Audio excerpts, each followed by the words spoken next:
নমস্কার বন্ধুরা, সকলকে পরিপাশা জানাই স্বাগত। আশা করি সকলেই ভালো আছে। বন্ধুরা, ডাব্লিউবিএসএসসির 26,000 নিয়োগে প্রধান শিক্ষক এবং শিক্ষিকাদের যোগ নিয়ে এবার বড় খবর সামনে এলো। জিজ্ঞাসাবাদের পাশাপাশি আদালতের তালিকা জমা দিয়েও নিয়ে বড় খবর উঠে আসছে। তাই সকলকে বলবো, খুব গুরুত্বপূর্ণ ভিডিও, প্রথম থেকে শেষ পর্যন্ত অবশ্যই দেখবেন এবং অবশ্যই জানবেন।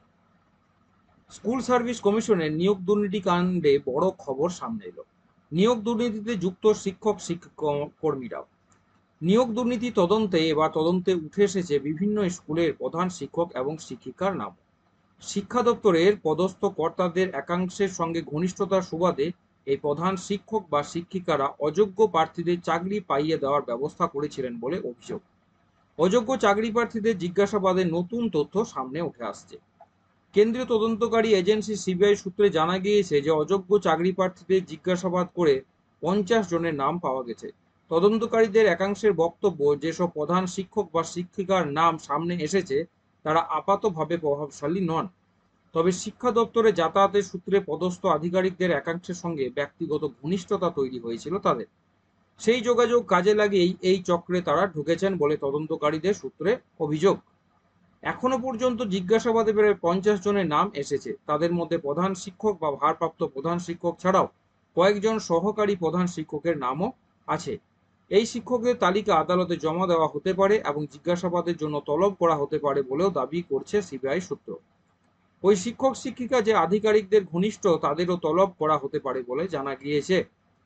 এসএসসির অযোগ্য প্রার্থীদের বেআইনিভাবে চাকরি পাইয়ে দেওয়ায় কি কি ভূমিকা ছিল এই শিক্ষক ও অশিক্ষক কর্মীদের? তারা কি সরাসরি টাকার লেনদেনের সঙ্গেও যুক্ত? জানতে চাইছেন গোয়েন্দারা। সিবিআই সূত্রে খবর মিলেছে যে ওই 50 জনকে তলব করা হতে পারে খুব শীঘ্রই। সিবিআই সূত্রে দাবি হয়েছে যে এসএসসি 2016 সালের ইতিমধ্যেই 2,500-এর বেশি অযোগ্য চাকরি প্রাপককে চিহ্নিত করা হয়েছে। জেলা ধরে ধরে তলব করে তাদের মধ্যে থেকে প্রায় 2,300 জনকে জিজ্ঞাসাবাদ করাও সম্পন্ন হয়েছে।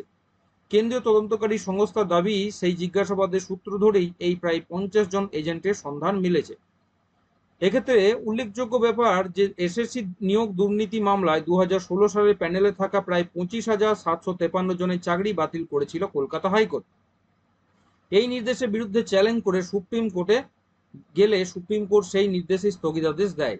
তবে প্রধান বিচারপতি DY চন্দ্রচূড় জানিয়ে দেন যে যোগ্য অযোগ্য আলাদা করা গেলে গোটা প্যানেল বাতিল করা হবে না। তবে সুপ্রিম কোর্ট জানায় তদন্ত চালিয়ে যেতে পারবে সিবিআই। সুপ্রিম কোর্টের ওই নির্দেশের পর কলকাতা হাইকোর্টের বিশেষ বেঞ্চ সিবিআইকে অযোগ্য চাকরি প্রাপকদের চিহ্নিত করার নির্দেশ দেয়। সিবিআইয়ের আগেই দাবি করেছে যে নিয়োগ দুর্নীতির নীল নকশা তৈরি হতো তৎকালীন শিক্ষামন্ত্রী পার্থ চট্টোপাধ্যায়ের বাড়িতে।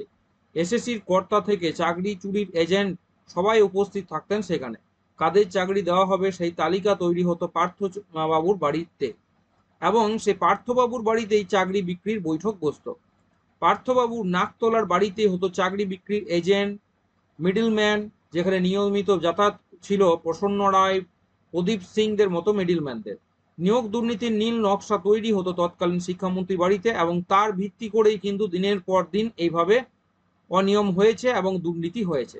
সেই সমস্ত সূত্রই কিন্তু এবার সিবিআই তদন্তের ফলে এক এক করে উঠে আসছে, এবং যেহেতু সুপ্রিম কোর্ট বলেছে যে যদি আলাদা করা যায় তাহলে কিন্তু প্যানেল বাতিল হওয়ার কোনো প্রশ্ন থাকছে না, তাই কিন্তু সিবিআই উঠে পড়ে লেগেছে এবং শিক্ষা দপ্তর থেকেও যথারীতি যে সহযোগিতাটা করার ব্যাপার ছিল সেটা কিন্তু তারাও করছে।